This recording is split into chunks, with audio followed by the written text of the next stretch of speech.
Einmal hat Reli am Morgen durchgespitzt und gesagt: «Schwesterli, hörst du die Hörner blasen?»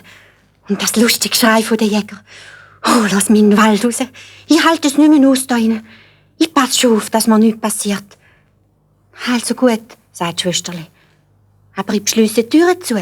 Und wenn du am Abend heimkommst, dann tust du 3-mal klopfen und sagst: ‹Mein Schwesterlein, lass mich herein.› Und dann tue ich darauf, sonst nicht.» «Ja, ja, ich mache es schon recht», sagt Reli und springt in den Wald raus. Wo die Jäger und der König das schöne, weisse Reh gesehen haben sie es schiessen und sind ihm nachgeritten. Aber es ist mit einem höheren Satz über das Gebüsch weggegumpelt und schon zwischen den Bäumen verschwunden gewesen. Als es dunkel geworden ist es zum Häuschen zurück, hat mit dem rechten Vorderbein an die Tür geklopft und gesagt: ‹Mein Schwesterlein, lass mich herein.› Da hat es ihm die Türen aufgemacht. Das Rehli ist auf sein weiche Lager gelegen und hat ausgeruht. Am nächsten Morgen ist die Jagd von neuem losgegangen.